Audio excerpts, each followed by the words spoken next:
Okay. Morning. So yesterday we ended with Rabbi Hanani ben Akavia's opinion that what we had seen is that the Chachamim were lenient that when you're over water, you don't need to have a wall all the way down from your hole in your porch all the way down to the water source, or rather, it's sufficient to have 10 tefachim at the wall of wall at the hole at the hole in your porch, and from there you can draw up water. Since the waterway is a carmelis, it's not a rishus harabim, a Torah level public domain. It's a carmelis. It's a rabbinic level public area.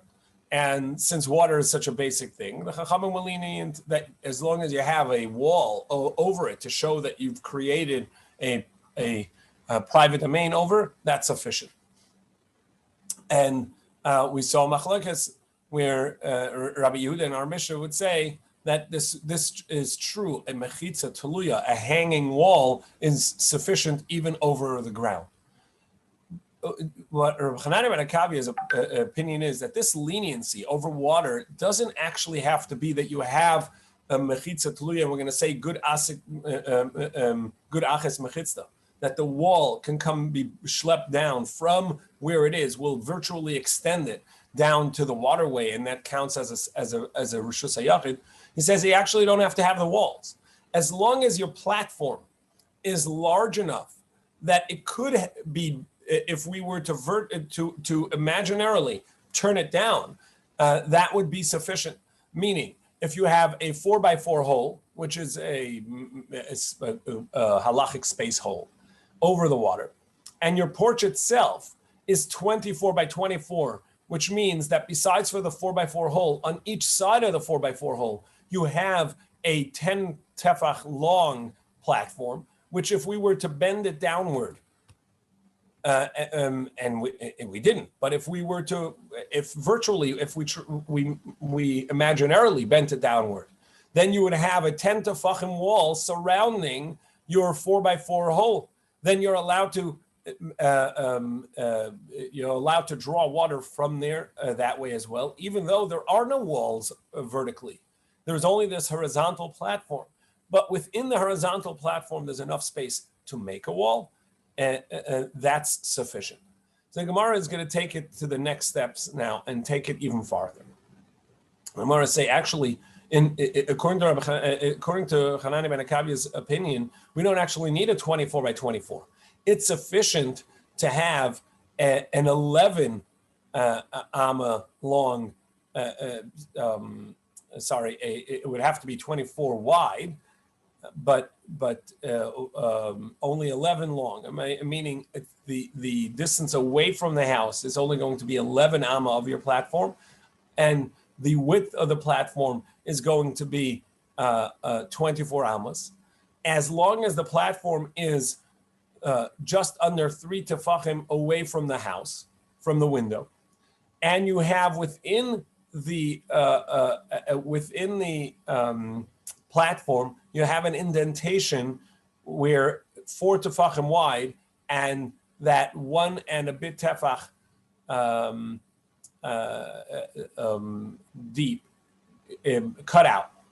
So essentially what Abaye is trying to do here is going to say, since we know lavud is that if you have the platform within 3 tefachim of the house, it's going to count as if it extends to the house. So if my platform is 11 deep, and it's within 3 tefachim of the house, that means I have a 14 tefach platform, because the 3 tefach gap halachically counts as closed. And he wants to use the wall of the house itself as one of the 3 walls of the enclosure around the drawing hole, where he's going to lower his bucket. So all he needs is a 1 tefach cut out by 4 tefachim wide,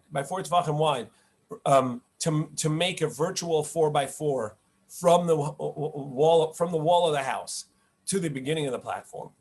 And then the platform itself is 10 tefach wide on either side of the of this virtual hole, which we're going to bend down, and the length of it is 11 tefach. One of it is for the cutout for the hole, and the 10 would be for the virtual dropping of the third wall, and the house wall is a fourth wall, and you have a drawing hole, and that would be sufficient.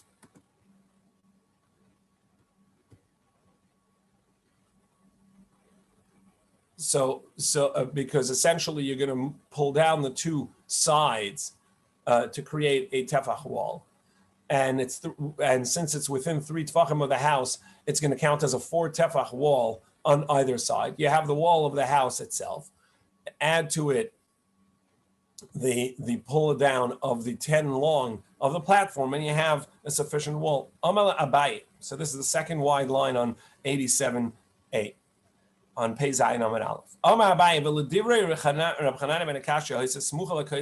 If the platform is close to the wall, within 3 tvachim of the wall, this way we can use the wall of the house as one of the 4 walls of this drawing hole, and all you need is the virtually pulling down of the platform on the 3 sides. So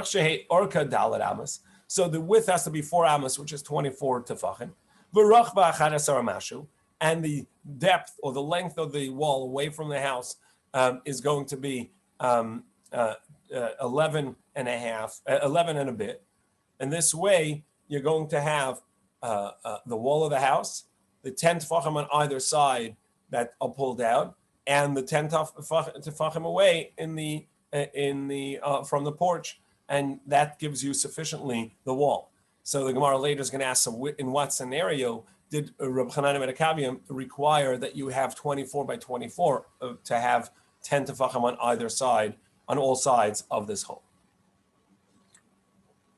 Furthermore, he says, what happens if you didn't have a porch, but you had a vertical post, a vertical wall in front of your window? You can also create a drawing hole that way. How so? If this wall was 6 tefachim wide, what you would do, and you had it exactly 4 tefachim away from the house. So the 6 tefachim wide, all you need is a 4 by 4. Well, since it's 6 tefachim wide, we're going to take 1 tefach on either side with a little bit tefach and a mashu and a tad more.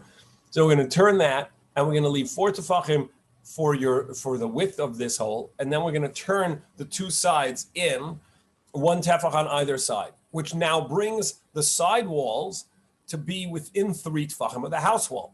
So we now have the vertical wall and the house wall, and on the 2 sides we have a 1 tefach wall, which is now within the 3 tefachim of the house. We have lavud. It's close enough that it can now count as an enclosed wall, as long as it's 10 tefachim high, 6 tefachim wide, and we can imagine that those 6 tefachim bend into 1 tefach out of either side towards the wall. You now have an enclosure of 4 by 4, according to Chanan ben Akavia's idea that we don't only say that we're extending the wall, but we also say that you can imaginarily bend and extend the wall.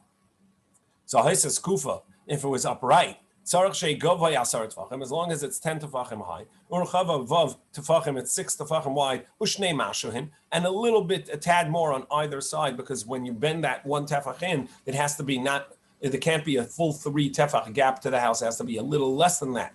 So you have a tefach plus a tad, so now it's within 3 tefachim to the wall, and that's going to be sufficient. Amar Rav Huna B'Rei Yeshua, another idea.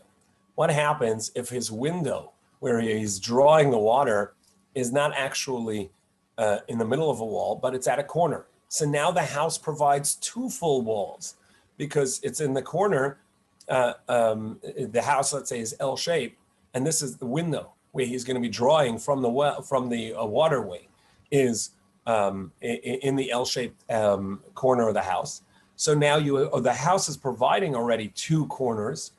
All you need is 1 vertical post that's less than 3 tefachim away from the house, plus it has 2 tefachim where you can imaginarily bend one tefach towards the other side of the L shape of the house, and creating an L-shaped corner of your wood, even though you're not actually bending it, but you can virtually, imaginarily bend it that way, and that would be sufficient to create a wall, because we're going to make it look like, we're going to imagine that it bends into an L shape, and then you have it's within 3 tefachim of either wall, which means that lavud, and so you have 2 solid walls from the house, and the 1 and 2 walls L shape on the other side, on account of the lavud, that the wall is within 3 tefachim of the house, and even though it's not actually so, it's just a vertical. It's not an L-shaped wood. It's just a regular piece of wood, a flat piece of wood.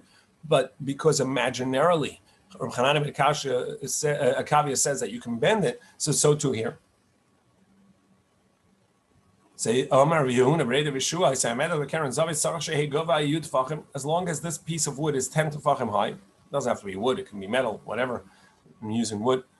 Urachava based tefachim ushnei mashin, and it's 2 tefachim wide plus a tad more for each tefach, so that when you bend it, it's within 3 tefachim of the house, and that would also work. So since according to Rabbi Hanan ben Akavia, we say not only that we extend the wall down, but you also say kaif, that you can bend the wall, you can make believe that it's bent. So we have other ways to create this platform of this enclosure that you're allowed to draw water from. So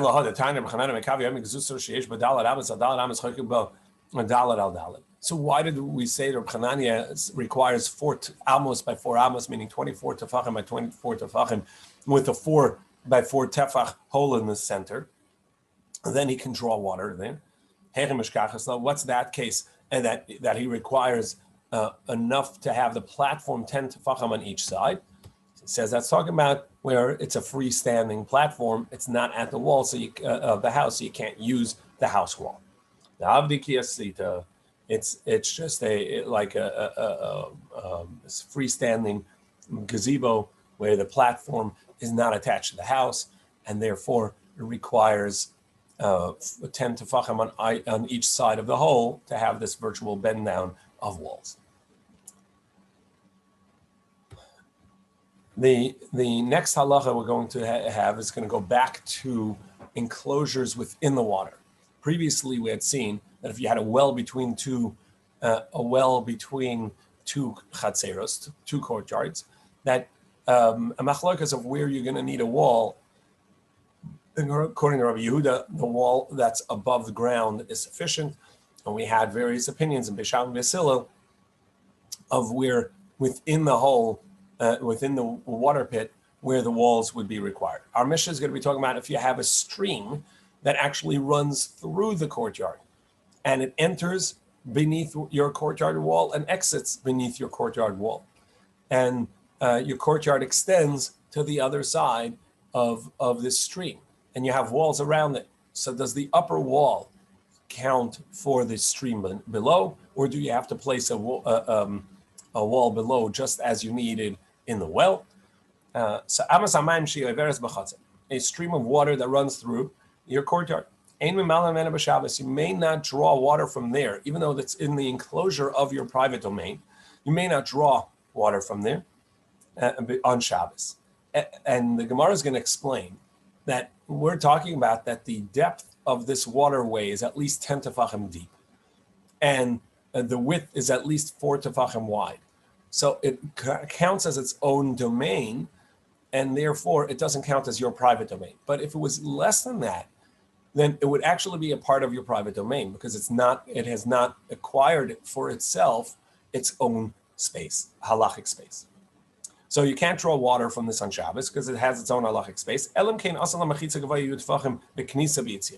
Rather, you're going to need a 10 tefach wall at the entrance of the stream into your courtyard and at the exit on the other side. However, Rabbi Yehuda, as we saw before as well by the well in the courtyard, that the courtyard wall itself above ground is sufficient to count as a barrier and a divider for your for the stream as well. Rabbi Yehuda. Rabbi Yehuda says a story, Ma'aseh ba'ama shel Avel, a stream in this place called Avel,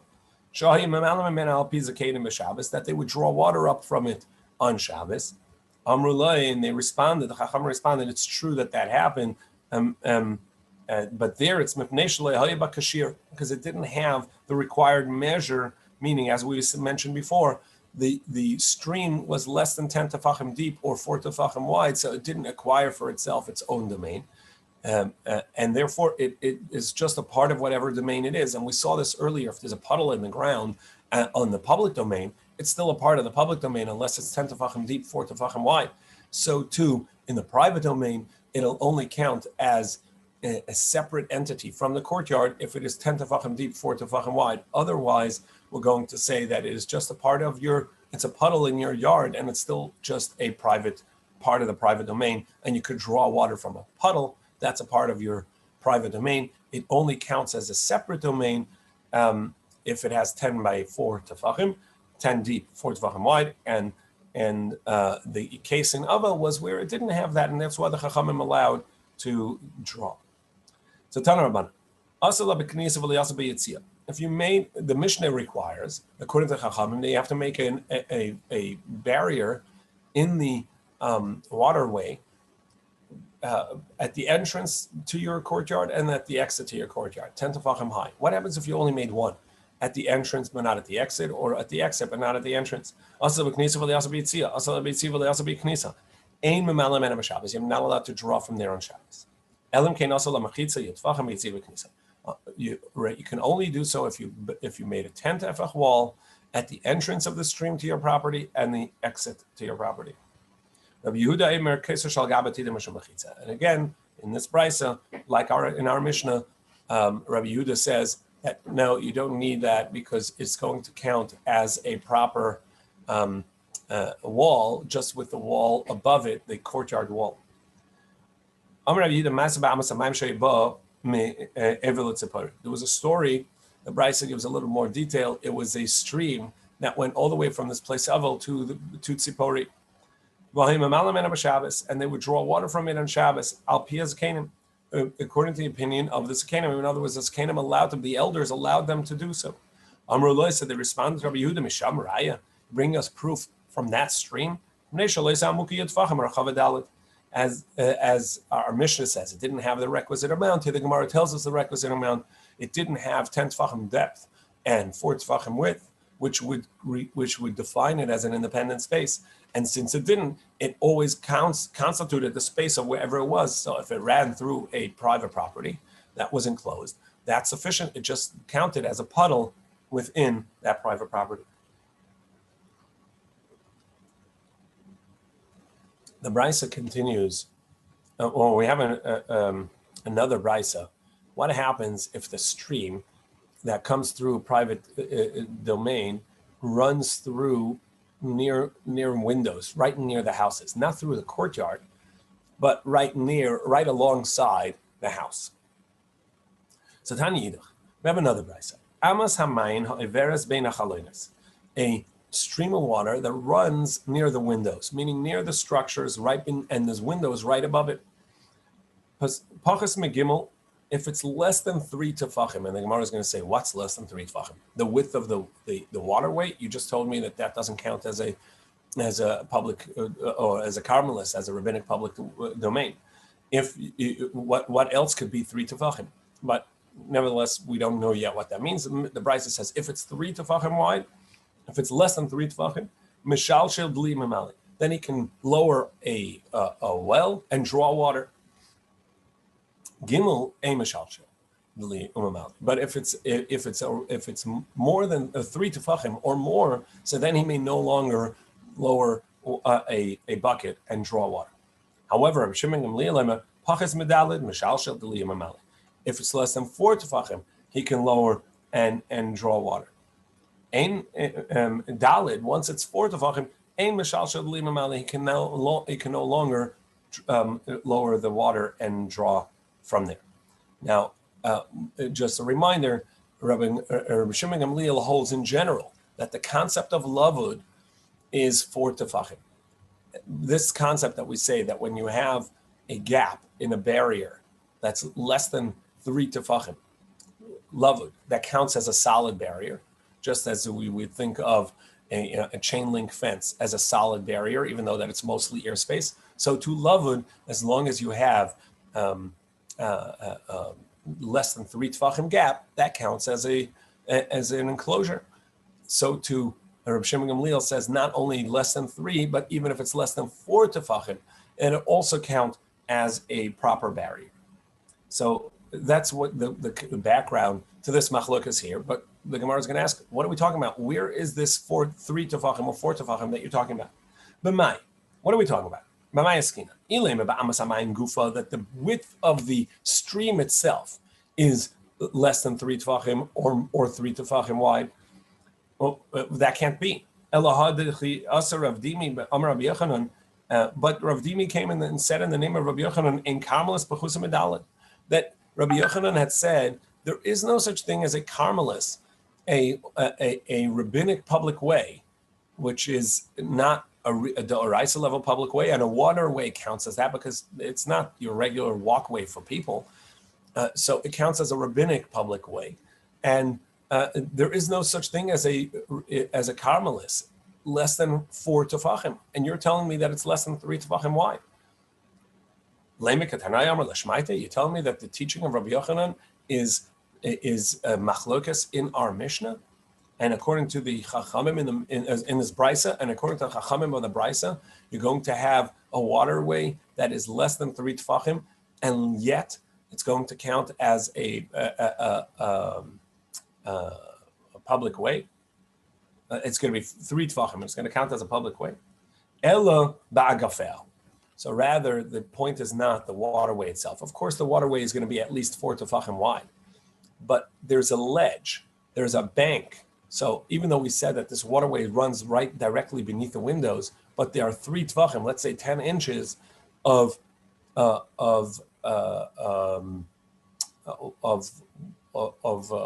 ledge or an embankment that if somebody's putting their bucket down from the house, they can put the bucket down on the ledge. So it depends. If that ledge is less than 3 tefachim, so it doesn't count as an independent space. So you can put the bucket down there, and then from there lower the bucket into the waterway.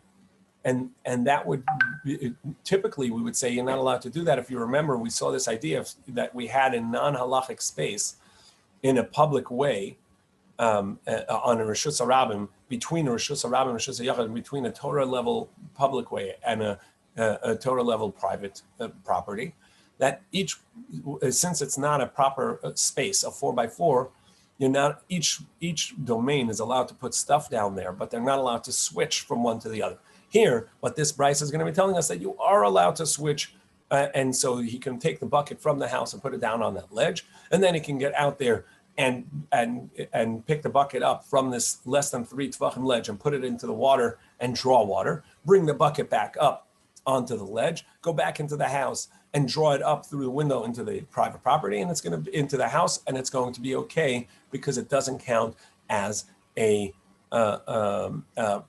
own domain. It's less than 3 tefachim. However, if it has 3 tefachim, he may not do so. And the same, according to Rabbi Shimon Gamliel, it will be 4 tefachim, not 3. Could I ask a question? Sure. So when we started with talking about the amas of mayim, so then we said there has to be a mechitza where it comes into the chutzner and a mechitza where it goes out of the chutzner. And I was assuming that was to differentiate between water that's in my rishus versus water that's outside of my rishus. Mm-hmm. So I could draw water that's in my rishus, but not from water that's outside of my rishus. So, and now the discussion goes according to Lovud. So the bucket is like in my rishus because it's Lovud. It's like the wall of my house according to the picture. Mm-hmm. Is that correct? That's the right understanding? At the ledge is within 3 tefachim, so it's a part. It's before still a part the ledge, of just the Lovud part. That it's like it's in my house. It's not. It's part of it. It's connected to my house in some way. But in the picture, there's no mechitza. Mechitza where?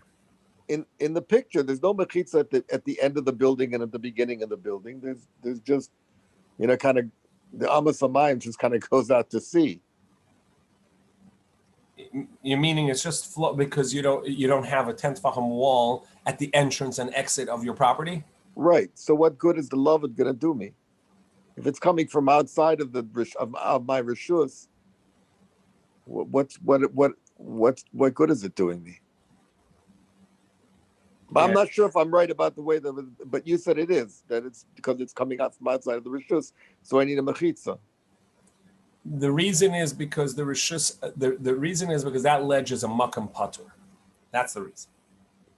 It is less than 3 tefachim ledge, so it counts as a makam patur. I'm talking about the Amos Hamayim itself. I know, but you're taking from a carmelis, from a rabbinic space onto a makam patur, onto an exempt space, so that you're allowed to do, and then you're taking from an exempt space into your private space. Also, you're allowed to do. Mm-hmm. And that's how you do. So you're taking from a carmelis, a rabbinic public way. The carmelis is the Amos Hamayim? The stream onto your ledge. And the ledge, being that it doesn't have the requisite 4 tefachim, is going to be Makam Patur. Makam Patur. And then you're going to take it up into your private domain. Okay. So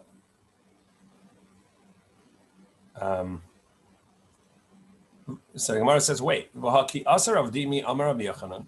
Makam she'im by arba al arba mutal b'nei rishus yacham b'nei rishus aram lekatif alav. Well, the Gemara is going to challenge from this very case that we talked about earlier. That is a post, a platform between a public and private domain. That it doesn't have the requisite 4x4 tefachim. That the people in the private domain are allowed to put stuff on there, and the people from the public domain are allowed to put their items on there because it doesn't have, it's a makam patur, it's an exempt area, it doesn't have 4x4. Yet, over there, Rabbi Yochanan warned and said, but be careful, don't swap and pass from the public domain to the private domain by putting something on the ledge, because if you take something from the public domain and put it on the ledge, and the person from the private domain then takes it off, you've just handed it to the person in the private domain, and the danger is that you're going to end up passing directly from the public domain to the private domain, and that's going to be usher. And Rabbi Yochanan says you're not allowed to switch, and over here you're doing that switch. You're taking water from the carmelis onto the private, onto the exempt space, and then from the exempt space into your private space, and that's exactly what Rabbi Yochanan said you're not allowed to do. So Gemara says no, there's a distinction. Hasem Rishuya is deraisa. They were talking about a Torah level public domain and a Torah level private domain. So you can't switch because you may end up coming to a Torah prohibition. And now we turn to Pezayin on the base. But Hacha Rishuya is derabana. Here we're talking about a rabbinic public domain, a carmelis. And so we're not going to make an extension to the concern and say, look, you're taking from a rabbinic public domain onto an exempt space, and then from an exempt space into your private domain. Well, you may end up taking directly from there to your private space. Okay, that's still not going to be a total prohibition. So if you prohibit that, it's going to be a fence on a fence. It's going to be a gzeira l'gzeira. The Chachamim did not prohibit it in such a way. They did not say that it's prohibited. And Tosfos here deals with the Gemara that we saw just a few days ago, that Chachamim asu chizik l'devreim. Sometimes the Chachamim were stricter on rabbinic prohibitions because people were taking them lightly. There are sometimes each one of these has a different. Sometimes they're more lenient and sometimes they're stricter. And over here, the Gemara says that it is more lenient on account of it being a rabbinic space. So the Gemara says, well, okay, so you're telling me that on a Torah space, Rabbi Yochanan was strict and said you're not allowed to put something on and then take it off onto an exempt space and take it off because you're going to end up passing from the Torah domain of a public domain to a Torah private domain. But if it's a rabbinic domain, then it's going to be permissible. Well, we had a scenario earlier, just a few days ago, where we saw the opposite, The question was if you had a wall between two courtyards. And so we said that if there's a window or a doorway in that, so then they can join in an Eruv or they cannot join in an Eruv. What about the space on top of the wall? If they didn't join in an Eruv, two courtyards, what's the halacha of the space on top of the wall? So the Gemara made a distinction between whether it's 4 tefachim wide and it has its own domain, or it doesn't have 4 tefachim wide, it's not its own domain. And there, when it's less than 4 tefachim, meaning it's an exempt space, we have two opinions of whether or not you can't use the top of the wall at all, because it doesn't have its own halachic space, and therefore it belongs to both spaces, and they didn't make an eruv, so therefore they can't use it. Or as Rabbi Yochanan said, they can use it, but you can use only the top of the wall. You can't put something on and then take it off on the other side. So you see that Rabbi Yochanan does not allow, even in a rabbinic space, because that's enclosed completely. It's a Torah, on a Torah level, that's a private domain. And nevertheless, Rabbi Yochanan doesn't allow using it. Rabbi Yochanan said this even in a rabbinic space. The Tanan, as we learned earlier, you had a wall between two courtyards. It's 10 tefachim high. That divides the two courtyards. If it's 4 tefachim wide, these two courtyards may not make a joint eruv. They have to make separate eruvs because they have no connection. If there is produce on top of this wall, which has a halachic space of its own domain because it's 4 tefachim wide and 10 tefachim high, so the people from one courtyard can go up on top of the wall and eat. And the people from this courtyard can go up and eat, but they can't bring it down from there because there's no eruv between the two courtyards. If there's a breach in the wall up to 10 amas, meaning you have a doorway or an entryway from one courtyard to the other, if they want, they can make separate eruvs because they have a wall between them. And if they want, they can make a joint eruv because this is just like an opening. Yes, Amikan. If the gap in the wall, the breach in the wall is greater than 10 amas, they have to make one eruv. It counts as if there's no wall between them and they are one large courtyard. They cannot make two separate eruvs. And we analyze this and we explain. What's the halacha if there is not 4 tefachim on the width of the wall? Up until now, the Mishnah was talking about where the wall was 4 tefachim wide, 10 tefachim high. But if it's 3 tefachim wide, 2 tefachim wide, less than that, what's the halacha? Amar Rav, and Rav said, "Avir beis rishuya shalutizba." You have the access or the ear space of both of the courtyards now claim the top of the wall for themselves. So you now have the top of the wall belonging to two courtyards that have not joined in an eruv or are not allowed to join in an eruv. You can't move anything on there, even a hair's breadth. However, Rabbi Yochanan disagrees with Rav.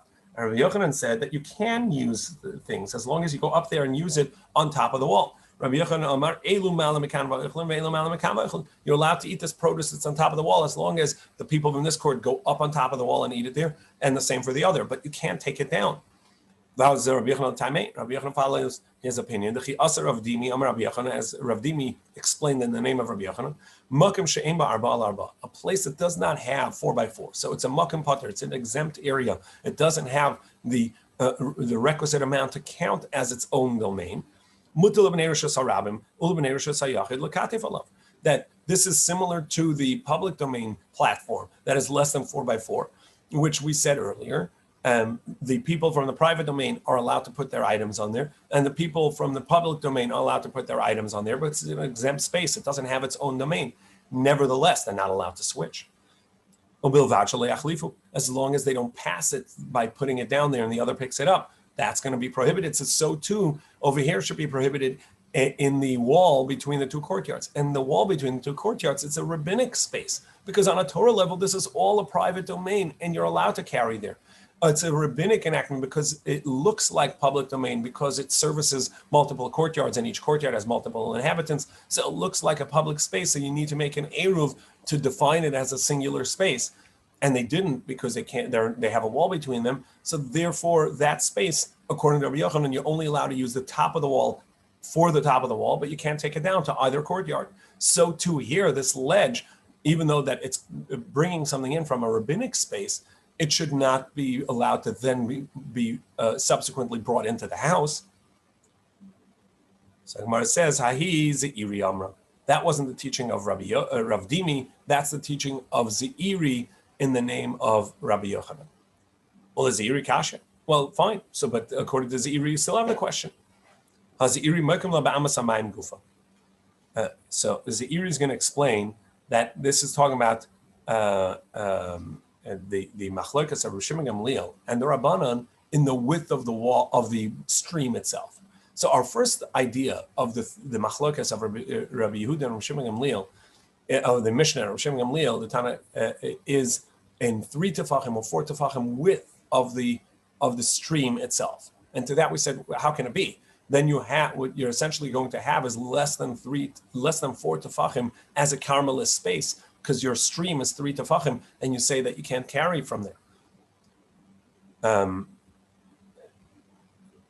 So the Gemara says, Rav Dimi Tanai.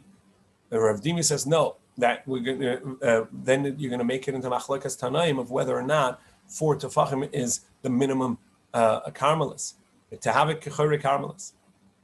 So the Gemara now asks, we have another question. Even if it's less than 3 tefachim wide, it should be a chore Carmelist. We saw this idea that if you have a wall on the side of a public domain, and there's a hole in the wall, a brick fell out, or whatever it is, so that still counts as Reshus HaRabim, as a public domain. The reason for that is because it's a hole that services and is usable by the passersby in the public domain. So too, Chore Carmelis, a hole that comes off of a Carmelis, a rabbinic public way, it also count as a part of the Carmelis. Well, this stream, which is narrower than 4 tefachim, it runs through your courtyard, but it's open on one side to a larger stream, to a lake maybe, or a larger, wider stream. So the stream out there is a Carmelis, even though if in your space it's not a Carmelis, but it's a whole of a Carmelis. It's just an extension of the Carmelis. Abai Baravim, Rachanim Baravim, Amrit Havai, they both explain, Ein Chorin LeCarmelis. No, even though that for a Torah level public way, for Reshus HaRabim, we do say that the holes on the side count as the public way. For the Carmelis, for the Chachamim's public way, that's not going to be the case. Rav Ashi says, no, even if you say that generally in a Carmelis, you're going to have a public way, such as a Carmelis being a non-Torah level street, a park, etc. Nevertheless, even though that a wall with a hole in it is going to count as servicing the public way and has the halacha of a public way, but that all these things are where it's directly there and within reach or within use of the people in the public way. Here, this stream running through your courtyard, there's no use for anybody in the Carmelis. There's no use to this stream. It's too far away. Here, the stream is going to be too far away from the Carmelis. It doesn't service it, and therefore it doesn't count as a Carmelis. So this is the way the Gemara explained that according to Ze'iri, the 3 tefachim, 4 tefachim requirement in the Mishnah is the width of the stream itself and not the width of the ledge that Rav Dimi explained. Ravina has a different explanation. Here we're talking about, as Michael pointed out, we don't have a wall in the stream itself. This fellow at the entrance to his courtyard in the stream and the exit of this courtyard in the stream, he made a ledge, a vertical post on either side where the water comes in. It has 3 tefachim between it in order to allow the water through, but he has a 10 tefachim high post. So that's what we're saying. As long as the gap in these posts where the water is coming into the courtyard is less, or underneath the windows, is less than 3 tefachim, so then it counts as a valid solid wall. And then the waterway that's beneath the window is a private domain, and you're allowed to draw the water from there into your house. If the gap is larger, then it's no longer lavud, and you may not draw the water in. To which Reb Shimon Gamliel says, no, I say lavud is less than 4 tefachim, and therefore you can have a gap of 4 tefachim. Vaz Rabbanan Tamayu, the Rabbanan follow their opinion that lavud is less than 3. Shimon and Gamliel Tamei, that lavud is less than 4. Now we're going to come to the Mishnah that we had seen many times. The idea of a hole on a ledge outside your window, that as long as you have a 4x4 hole and you have 10 tefachim wall, either above or below, hanging below the hole, that's going to be sufficient to draw water up from that ledge, from that hole, from the water beneath it on Shabbos. Gezustera, you have a ledge in front of your house. It's above the water. You're not allowed to draw water from there. Elam kain, unless you did this. And you made a wall of 10 tefachim around this hole or around the porch. Bein milamala, bein milamata. Whether you made it, according to Rashi, it's whether you made it above the platform or hanging below the platform. V'chein, similarly, shtei gezustera zulamal mezu. Or if you have 2 gezusteras, 2 porches, one higher than the other, and we saw this as well in the Gemara earlier. And you made a hole in one of them, but not in the other. Asu le'elyoina, you made a hole in the upper one with the 10 tefachim wall. But you didn't do it in the lower one. Shtein asuras. Since the lower one has a right to use the upper porch, and the Gemara at this point is going to think that whether he has a right or not, since he does use it during the week, that means that it's his space. Then neither of them are allowed to draw from there, since the lower porch has a right of way to use the upper porch's drawing hole. Therefore, they need to make an eruv to join their spaces. Otherwise, they are 2 courtyards without an eruv between them. So the Gemara says, Masnitin, our Mishnah, it's not like Hanani ben Akavi because it says you actually have to make a wall. And we saw Hanani ben Akavi says you can just make an imaginary wall by kuf, that you can bend the porch down and count it as a wall. Because the Tanya Hanani ben Akavi Omer Guzustura Sheish Badal Adal Amos, as long as it's 24 by 24, 4 Amos by 4 Amos, Chokuk Badal Al Dalet, you make a center hole of 4 by 4, Umemale, and you can fill it up because we say not only that the wall that's vertical comes down, but also the horizontal wall can be bent down imaginarily. Amr Rabbi Yochanan Mishum Rabbi Yosef ben Zimra Lehiter Hanani ben Akavi Al Biyam Shel Tfer. He says, no, Rabbi Hanani ben Akavi only permitted it by the Sea of Galilee, by the Tverio Sea. And the reason is because it has actual walls surrounding the waterway. So it's really a private domain. But he wouldn't say this by other waters. Tanarman. All right, we're out of time. Tomorrow we'll continue with the 3 things that Rabbi Hanani ben Akavi permitted.